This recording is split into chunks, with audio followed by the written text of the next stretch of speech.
Talking state of the birds, edge rusher edition. If I'm being honest, this is the spot that could cause some concern the most. While the pass rush was elite to end the season last year, I do think there were some concerns throughout 2024, especially in terms of consistency.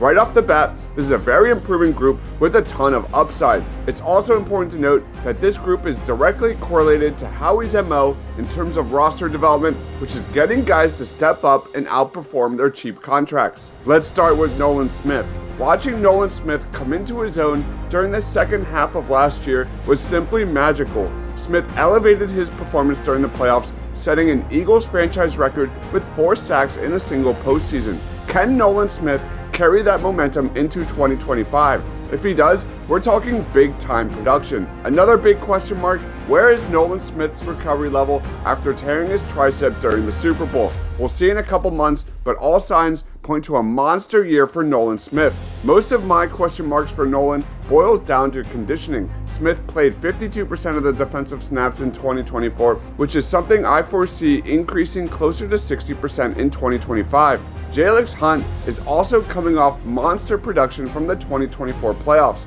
In 4 playoff games, he notched 1.5 sacks, 4 passes defended, 9 tackles, and 1 for loss. Can Jalyx Hunt handle a bigger workload in 2025? In 4 playoff games, Hunt had a solid pressure rate of 12.9% and played nearly 30% of the team's defensive snaps, which was up from 23% during the 2024 regular season. Hunt needs to further develop his pass rush moveset, but it's understandable when you consider he's only played the edge rusher spot since 2022, and his versatility and fit within Vic Fangio's defense is as elite as it gets.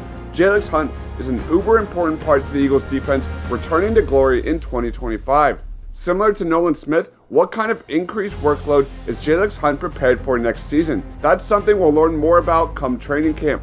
Let's talk about free agent acquisition Aziz Ojulari and what he brings to the Birds. Ojulari played with Nakobe Dean, Nolan Smith, and Jordan Davis on the 2020 Georgia Bulldogs. Ojulari has shown he can be productive when he's healthy, and the Birds training staff has shown to be elite at keeping guys in shape and on the field.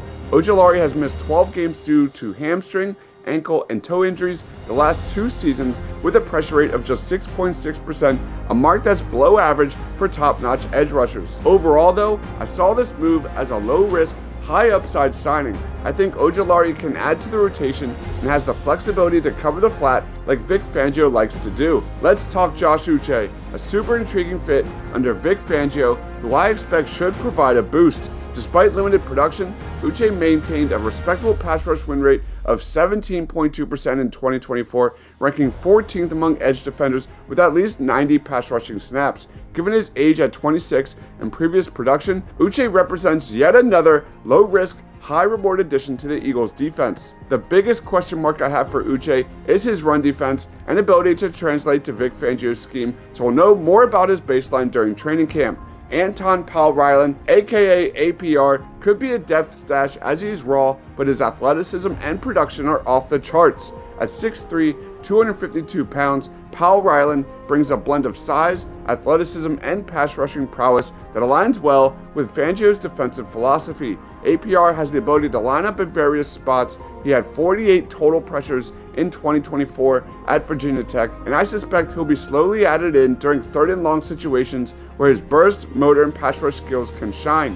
While Powell-Ryland's run defense may need refinement, I expect him to make the final 53-man roster. All signs point to Bryce Huff being the 2025 version of James Bradberry. It's very likely that Howie Roseman comes up empty and simply keeps him off the roster for 1 more year instead of eating a massive dead cap hit or losing solid draft capital to get rid of him. I expect a phantom IR stint before week 1 if this happens, but if Howie Roseman can trick a team into taking that contract, count me all in for taking the dead cap money now, because the Birds have major players heading towards free agency on the horizon. Last but not least, don't be surprised to see Day 3 pick Ty Robinson get some looks at edge during training camp. He'll primarily play on the interior, but he's a solid run defender, and his size and play strength is a nice contrast to the other edge rushers on the roster who are of similar build and strength. What do you guys think? What are your expectations for the Eagles edge rushers? Please let me know down in the comment section below. Thank you everyone for watching. Stay awesome.